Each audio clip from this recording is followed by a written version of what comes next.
दोस्तों नमस्कार। मैं हूं पंडित अवनीश दुबे और आप सभी देख रहे हैं आपका अपना यूट्यूब चैनल हिंदू हृदय को।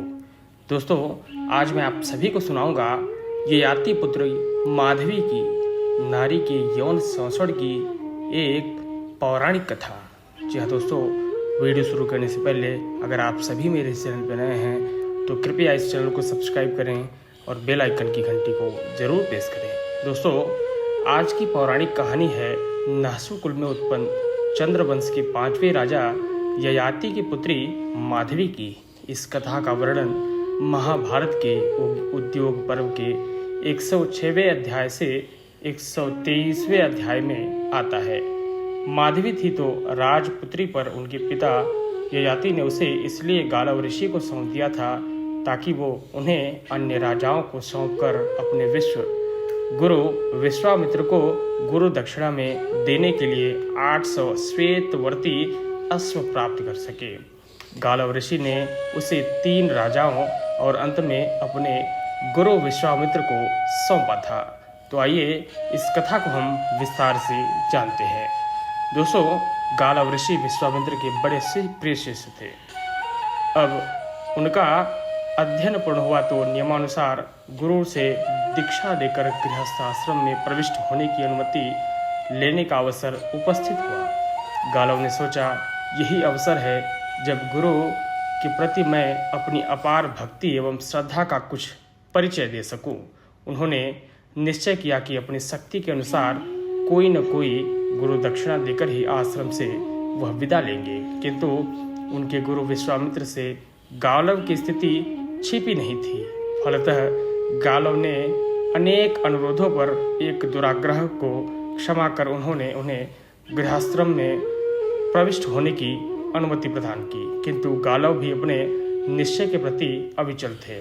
उन्होंने यह कदापि स्वीकार नहीं किया था कि गुरु को कोई दक्षिणा दिए बिना ही आश्रम से विदा ले ले। वह अपने निश्चय पर डटे रहें और विश्वामित्र के कुछ समझाने बुझाने पर अंत तक यही कहते रहे, गुरुदेव मेरी विद्या तब तक फलवती नहीं हो सकती जब तक मैं आपको कोई दक्षिणा नहीं दे देता। विश्वामित्र का सहज क्षात्र तेज गावलव के इस दुराग्रह पर उद्दीप्त हो उठा। अकिंचन और युवक ब्राह्मण पुत्र की यह दृढ़ता उन्हें मर्म भेदित सी लगी। जो उन्हें यह आज अपनी दक्षिणा का पात्र समझ रहा है, उन्हें यह स्मरण करने की आवश्यकता नहीं थी कि वह राजा के पुत्र थे। सम्राटोचित वैभव विलास के पैरों तले ठुकराने वाले को एक भिखारी बालक दक्षिणा देना चाहता है, यह कैसी विडंबना है। विश्वामित्र विचलित हो उठे। उनका धैर्य समाप्त हो गया। गालव के इस हठ एवं अभिमान के उनके विवेक और संयम को झंकृत कर दिया। अपार क्रोध से विकंपित वाणी में उन्होंने गालव को तर्जित करते हुए कहा, दुराग्रही गालव, तुम्हें विश्वामित्र जैसे गुरु को संतुष्ट करने के लिए 800 श्यामकर्ण अश्व देने होंगे जो चंद्रमा के समान श्वेत वर्ण के हैं। अत्यंत कठिन शर्त भी यह गालव के लिए, किंतु विश्वामित्र की यह वज्रप्राणी स्वाभिमानी एवं दृढ़ निश्चयी गालव को विचलित नहीं कर सकी। उन्होंने अत्यंत विनय और सत्कार भरे शब्दों से अपने आचार्य से तत्काल क्रोधित शांत होने के लिए दक्षिणा जुटाने के लिए यथेष्ट समय देने की याचना की, जिसे विश्वामित्र ने भी स्वीकार कर लिया। तेजस्वी गालव की पक्षीराज गरुड़ से विशेष मैत्री थी। फलतः विश्वामित्र की अमरसांगिनी से बचाने के लिए गरुड़ ने गालव का बड़ा संग दिया। अपने कामकाज से छुट्टी लेकर वह गालव के संग भूमंडल भर की प्रदक्षिणा करने में ऐसे 800 श्यामकर्ण अश्वों की खोज के लिए निकल पड़े। दूतग्राही गरुड़ पर बैठकर समूचे भूमंडल की परिक्रमा कर चुकने के बाद भी जब गालव को सफलता की कोई आशा नहीं दिखाई पड़ी तो वह निराश होकर आत्महत्या के लिए उतारू हो गए। किंतु गरुड़ ने इस समय भी उनका साथ नहीं छोड़ा। अपने सूझबूझ से उनकी प्राणों की रक्षा करते हुए गालव को अवश्य सिद्धि के लिए गंगा यमुना के संगम स्थल पर बसे प्रतिष्ठानपुर के स्वामी महाराज ययाति की शरण में चलने के लिए प्रेरित किया। महाराज ययाति का उन दिनों धरती के राजाओं में सर्वाधिक सम्मान था। उन्होंने अतिथियों, यज्ञ और प्रजा के कल्याणकारी कार्यों के लिए ययाति को कुछ भी उदेय नहीं था। अब उन्हें गरुड़ समेत ऋषि कुमार गालव के आगमन की सूचना दी गई तो राजा ने उनका हार्दिक सत्कार एवं स्वागत किया। गरुड़ ने अपने आगमन का प्रयोजन बताते हुए कहा, राजन, यह तपोनिधि गालव मेरे अभिन्न मित्र हैं। महर्षि विश्वामित्र के यह प्रिय शिष्य भी रहे हैं, किंतु दुर्भाग्यवश गुरु दक्षिणा के प्रसंग पर गुरु शिष्य के बीच ऐसी विषम स्थिति उत्पन्न हो गई है कि उन्हें शांति आपकी कृपा द्वारा ही संभव हो पाएगा। उन्हें गुरु दक्षिणा के यज्ञादि शुभ कार्यों में शुभावह 800 श्यामकर्ण अश्व चाहिए। मेरी अपना विश्वास है कि आपकी कृपा बिना इस धरती पर गालों को ऐसे 800 तो क्या 2-4 अश्व भी नहीं मिल सकते। मेरी प्रार्थना है कि इस कठिन स्थिति में आप मेरे मित्र गालव की सहायता और रक्षा करें। नहस्वनंदन मेरे मित्र गालव तपस्या की मूर्ति हैं। इनका ब्रह्म तेज अद्वितीय है, यही आपको इन्हें उबार सकते हैं। तो आपकी अमोघ एवं अपार तपस्या के फल से यह भी कभी आपको अनुग्रहित करेंगे। नरेश्वर, यह आपके लिए एक सुवर्ण संयोग उपस्थित हुआ है, जो गालव के समान परम विद्वान, सदाचारी एवं तेजस्वी याचक उपस्थित हुए हैं। अपने मित्र गरुड़ की मर्मस्पनी वाणी सुनकर राजा ययाति प्रसन्न हुए, किंतु संयोगात उस समय उनकी स्थिति वैसी नहीं थी जैसे कि गालव समझते थे। अनेक राजस्वीय और अश्वमेघ यज्ञों में उन्होंने अपना संपूर्ण कोष रिक्त कर दिया था। कुछ क्षण गंभीर सोच विचार करने के अंतर उन्होंने अपने त्रिलोक सुंदरी कन्या माधवी को समर्पित करते हुए गालव से कहा, ऋषि कुमार, मेरी यह कन्या दिव्य गुणों से अलंकृत है। दैवी वरदान के अनुसार इसके द्वारा हमारे देश में 4 महान राजवंशों की प्रतिष्ठा होगी। इसे संग लेकर आप पृथ्वी की अन्य राजाओं के पास जाइए। ऐसी सर्वगुणोषित एवं सुंदर के शुल्क के रूप में राजा लोग आपको राज्य तक दे सकते हैं। फिर 800 श्यामकर्ण अश्व की बात तो ही क्या है, किंतु मेरी यह भी प्रार्थना है कि 800 अश्वों की प्राप्ति के बाद आप मेरी कन्या मुझे वापस दे देंगे। ययाति पुत्र माधवी को संग लेकर गरुड़ और गालव सर्वप्रथम अयोध्या के राजा हर्षस्व के पास पहुंचे, जो उस समय न केवल अपनी दानशीलता, शूरता, परम दुखकारता तथा समृद्धि की कारक धरती पर में प्रसिद्ध थे, वरन संसार भर में चुने हुए अश्व को रखने के लिए विख्यात भी थे। अयोध्यापति ने अपने आगमन का कारण पूछा। ऋषि कुमार गालव ने राजा हर्षय से माधवी की कुल शील एवं गुणों की चर्चा करते हुए जब अपना मंतव्य प्रकट किया तो राजा हर्षय की प्रसन्नता का ठिकाना नहीं रहा, किंतु विडंबना यह थी कि उनके पास वैसे श्यामकर्ण अश्व की संख्या केवल 200 थी।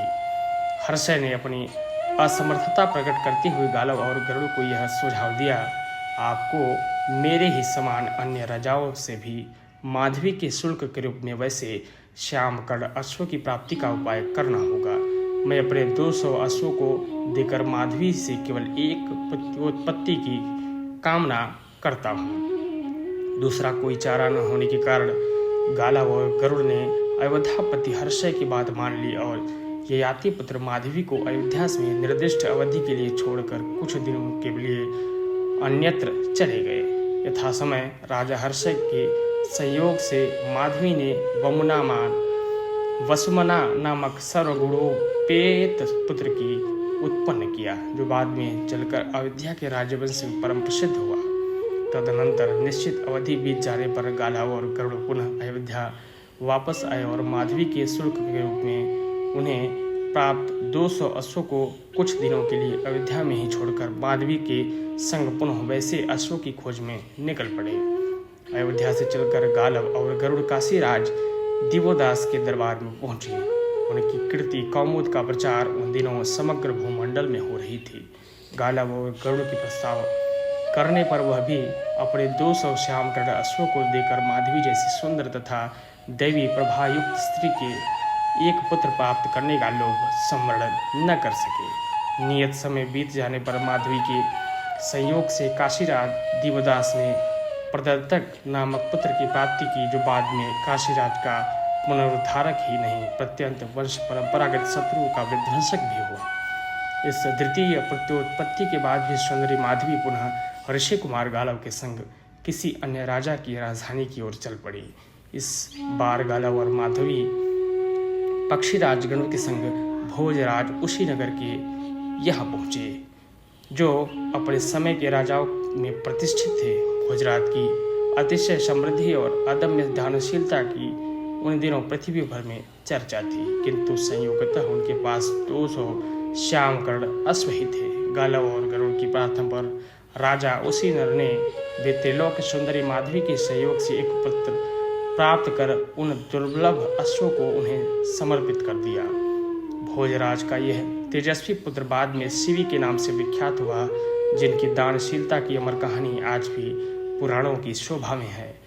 इस पुत्र की उत्पत्ति के बाद भी माधवी का रूप यौवन पूर्णवत बना रहा। गालव को अपनी गुरु दक्षिणा के बाद अब 200 अश्वों की ही शेष थे, किंतु चिंता की बात यह थी कि गालव द्वारा विश्वामित्र से प्राप्त की गई अवधि समाप्त पर ही थी और गरुड़ को यह ज्ञात हो चुका था कि धरती पर इन 600 श्यामकर्ण अश्वों के सिवा कहीं अन्यत्र एक भी नहीं बचा है। अब गालव की विश्वामित्र की शरण छोड़कर कोई अन्य गति नहीं थी। अंततः गरुड़ की सलाह मानकर 600 अश्वों और त्रिलोक सुंदरी माधवी तथा गरुड़ को संग लेकर वह विश्वामित्र के समीप पहुंचे और देश शेष 200 अश्वों की प्राप्ति में असमर्थता प्रकट करते हुए विनय भैर स्वर में कहा, गुरुवर, आपकी आज्ञा से इस पूरे भूमंडल पर प्राप्त 600 श्यामकर्ण अश्वों को मैं ले आया हूँ, जिन्हें आप कृपा कर स्वीकार कर ले। अब इस धरती पर ऐसा एक भी अश्व नहीं बचा है, अतः मेरी प्रार्थना है कि शेष 200 अश्वों के शुल्क के रूप में आप दिव्यांगना माधवी को अंगीकार करें। गालव की प्रार्थना को अनुमोदित गरुड़ ने भी किया। विश्वामित्र ने अपने प्रिय शिष्य की प्रार्थना स्वीकार कर ली और माधवी के संयोग से अन्य राजाओं की भांति उन्होंने भी एक तेजस्वी पुत्र की प्राप्ति की, जो कालांतर में अष्टक के नाम से प्रसिद्ध हुआ। बड़ा होने पर विश्वामित्र की अनुमति से अष्टक ने उन्हें राजधानी का सारा कार्यभार ग्रहण किया और माधवी के शुल्क के रूप में प्राप्त कर 600 दुर्लभ श्यामकर्ण अश्वों का भी वही स्वामी हुआ। इन 4 पुत्रों की उत्पत्ति के बाद भी माधवी ने गालव का वर्णय करा दिया।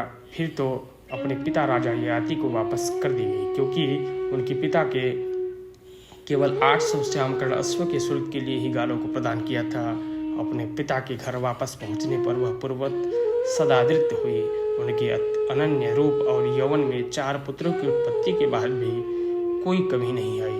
अपने 4 यशस्वी पुत्रों की उत्पत्ति के बाद जब वह पिता के घर वापस आई तो पिता ने स्वयंवर करने का विचार प्रकट किया, किंतु माधवी ने किसी अन्य पति को वर्ण करने की अनिच्छा प्रकट कर तपोवन का मार्ग ग्रहण कर लिया। दोस्तों, इस वीडियो में इतना ही।